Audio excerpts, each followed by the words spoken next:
tua mão na mão do Senhor da Galileia. Põe tua mão na mão do Senhor que acalma o mar. Meu Jesus que cuida de mim, noite e dia sem cessar. Põe tua mão na mão do Senhor que acalma o mar. Põe tua mão na mão do Senhor da Galileia. Tua mão na mão do meu Senhor e acalma o mar. Meu Jesus, que cuida de mim, noite e dia sem cessar. Põe tua mão na mão do meu Senhor e acalma o mar. E aí, Tiago, estamos prontos?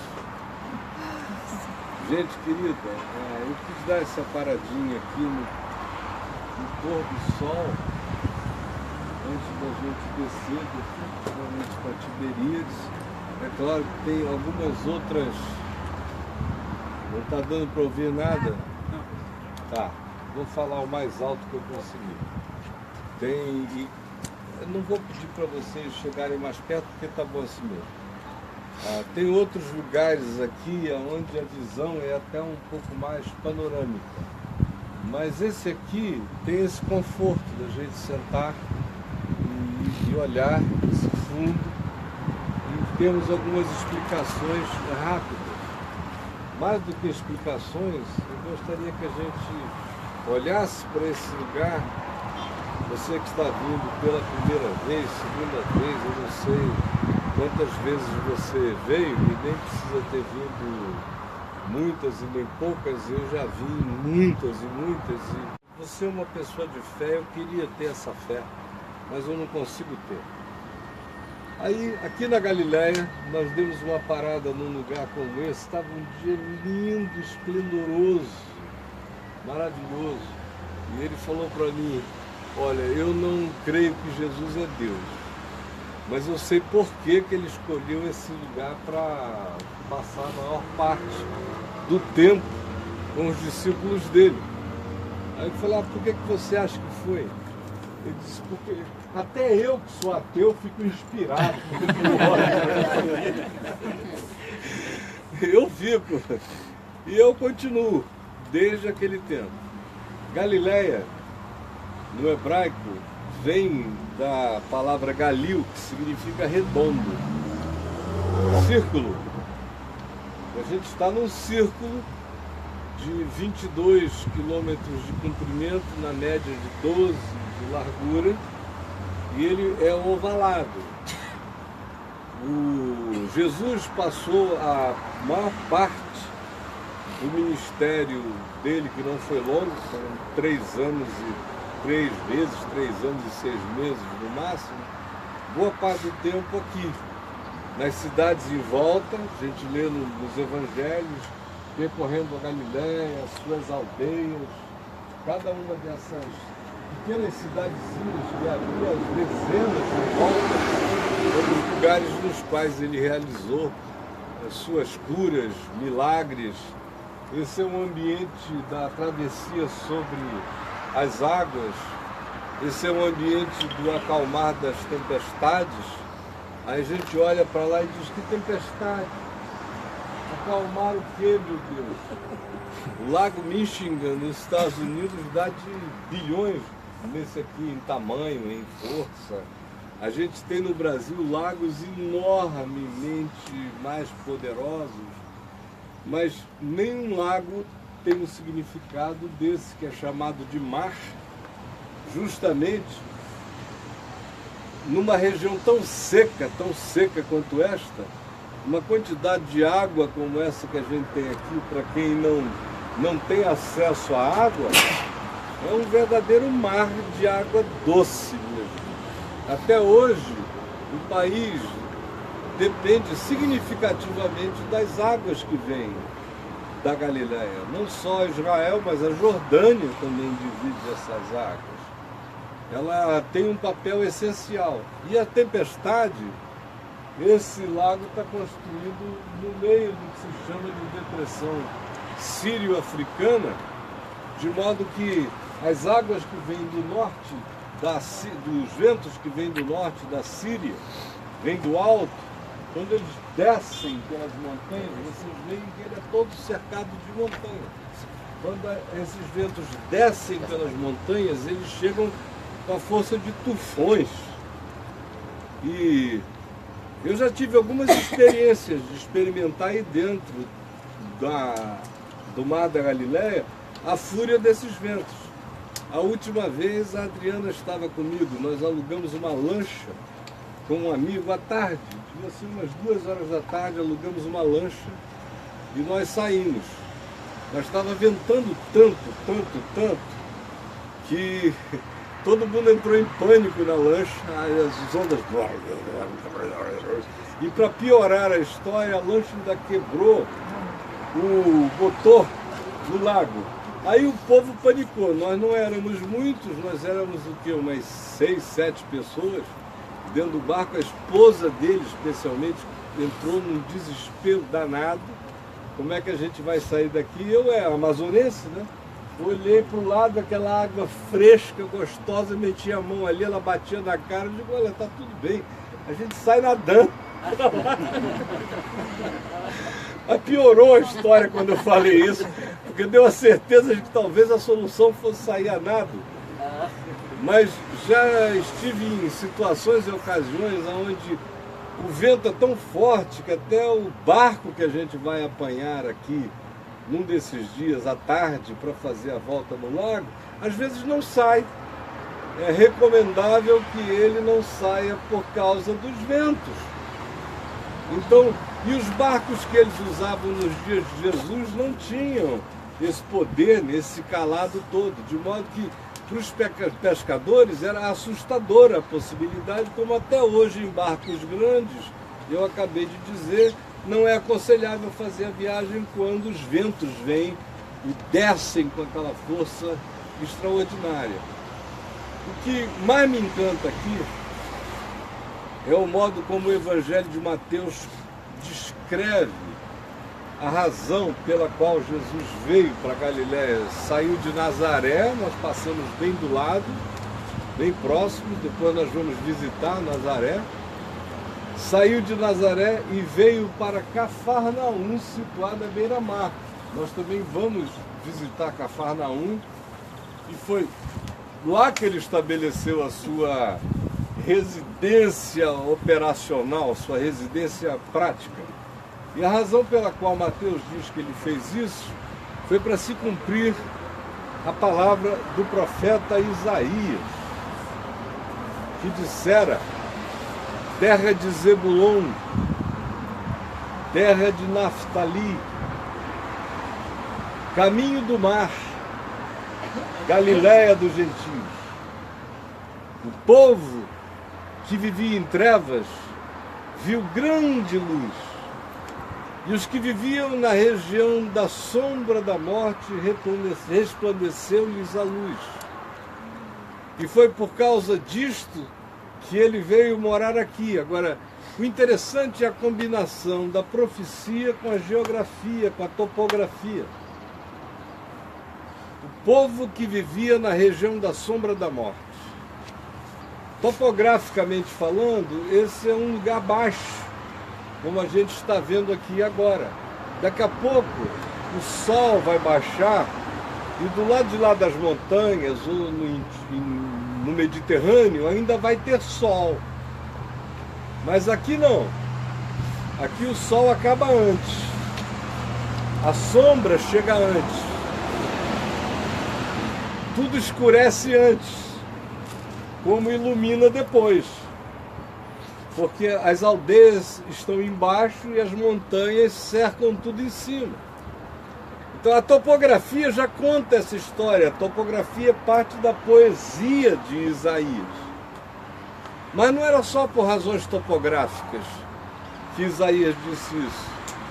O nome é Galileia, ou Círculo, Galil, dos gentios, dos pagãos, do povo que vivia na escuridade, tateando, que não sabia o rumo.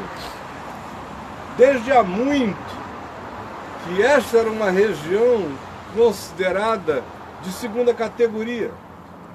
A aristocracia religiosa de Jerusalém não levava a Galileia a sério.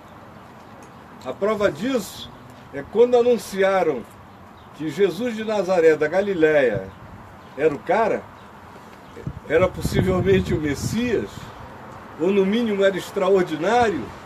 O que é que eles disseram? Porventura, pode da Galileia proceder alguma coisa boa? Porque a aristocracia de Jerusalém olhava para cá e dizia, não, ali tem uma gentalha misturada, cheia de gentios, de gente que não é necessariamente mantenedora do melhor pedigree judaico e nem da melhor educação espiritual, religiosa do ponto de vista dos judeus. Então, o olhar era um olhar de preconceito. Escolher esse lugar e escolher uma baixada desprezada. Era uma opção preferencial pelo marginal, pelo fraco, pelo doente, pelo desassistido, por aqueles que carregavam autoimagem baixa. E é aquilo que a gente encontra na narrativa do Evangelho. Você vê poucos endemoninhados se manifestando nas narrativas dos evangelhos em Jerusalém. São menores a quantidade de curas, o número de curas e de milagres em Jerusalém. Você tem a narrativa do homem do poço de Betesda, em João 5, em João 9 você tem o cego de nascença. Você tem alguns episódios que se tornaram grandiosos pela espetaculosidade que os religiosos fariseus e saduceus criaram em torno do evento. Mas não foi pela multiplicação nem pela multidão das curas. Agora, aqui na Galileia, a autoimagem era tão baixa que havia ocasião para uma quantidade enorme de possessos. Possessão demoníaca e autoimagem baixa andam juntas.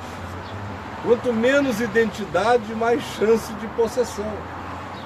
Quanto menos valor pessoal, mais chance de identificação com o estereótipo mais maligno e perverso que se possa admitir. No caso, a figura do diabo em si.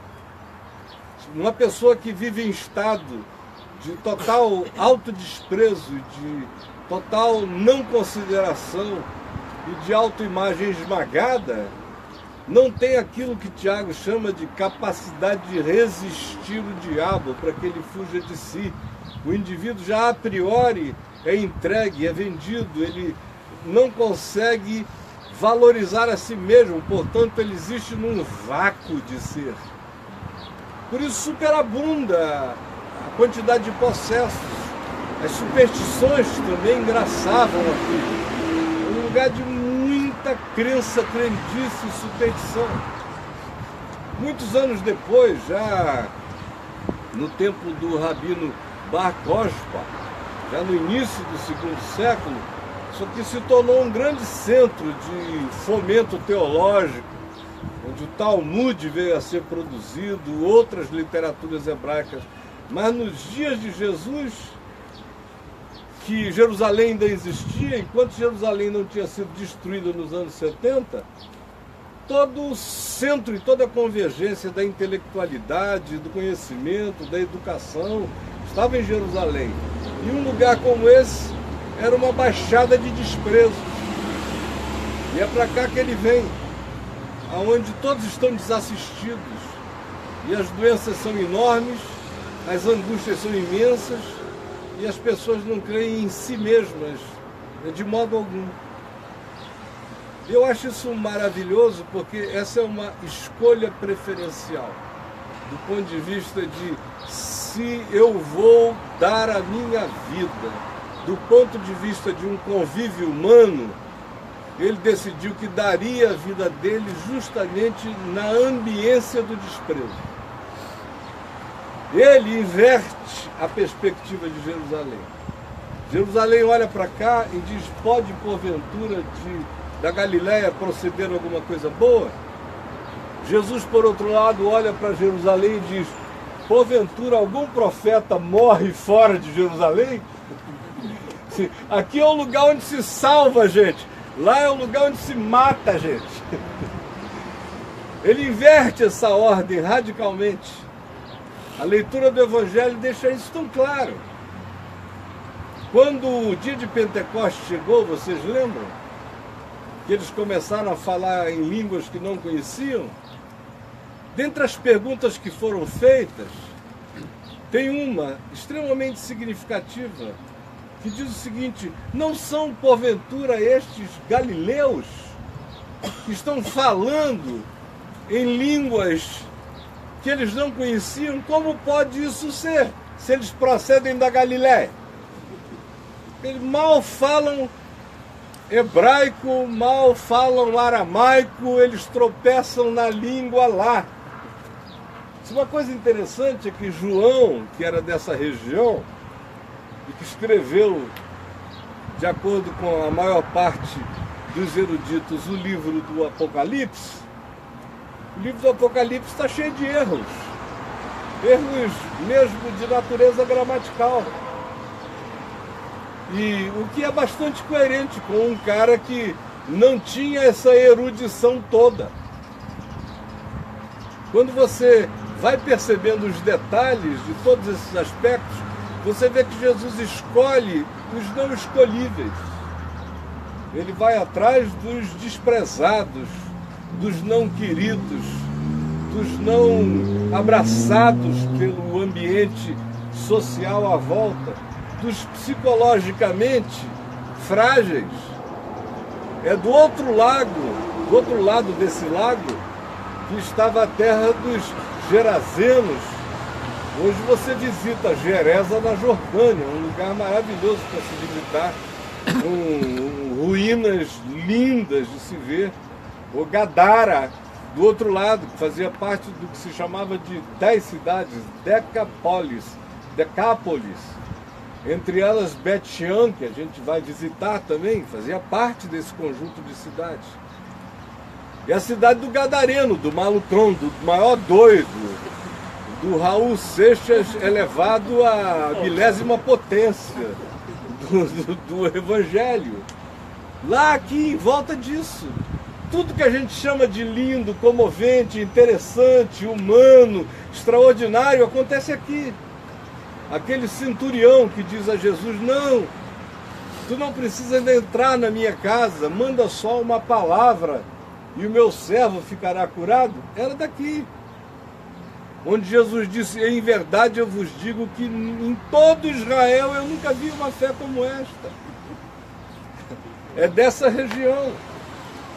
Ressurreições, a de Lázaro é lá, nas imediações de Jerusalém, em Betânia, mas as outras coisas que acontecem, as grandes curas de leprosos, de cegos, de gente abominável e desprezada, tudo acontece nessa região. Naim, que não está longe daqui, onde se ressuscitou o morto, é Galileia.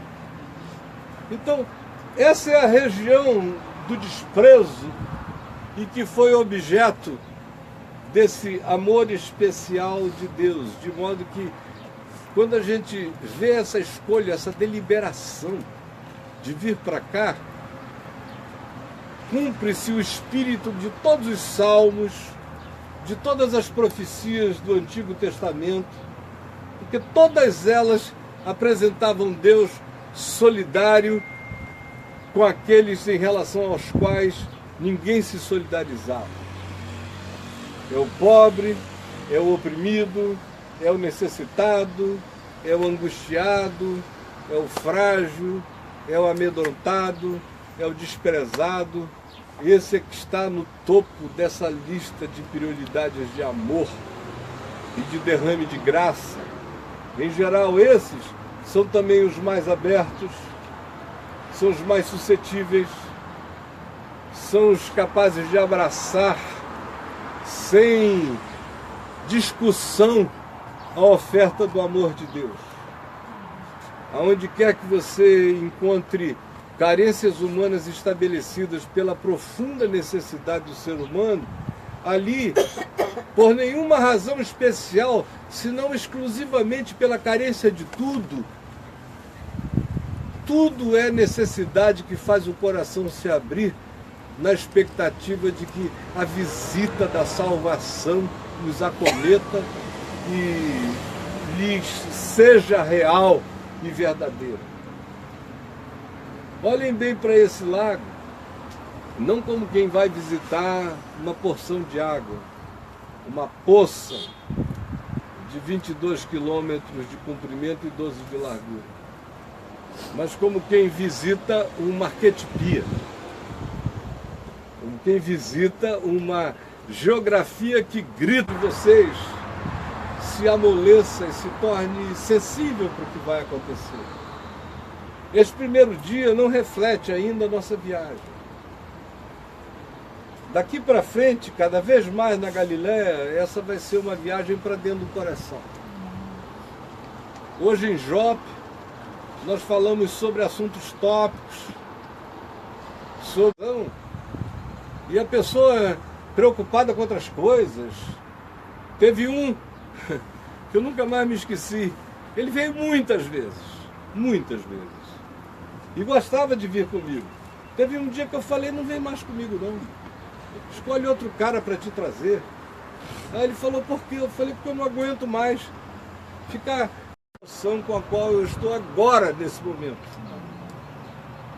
Porque não tem nada a ver para mim com uma geografia. Diga, Talita Cumi, menino, menina, levanta-te, enxerga, vê. Muitas vezes nós vamos ter muita angústia ainda por filhos, por netos, por gente que a gente ama. E diz, se tu me amares, continua comigo e cuida do meu rebanho. Me tocam desde a minha mais tenra juventude e lançam na água. E o primeiro peixe que fisgar, puxa. Abre a boca. Mais delicadas.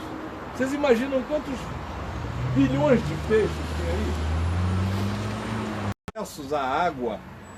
Muitos acessos há 40 anos atrás, há 35 anos atrás. E saíram, talaram o peixe e pagaram o templo. Mas para mim o que há de mais lindo nisso não é o milagre. É o carinho. É o carinho.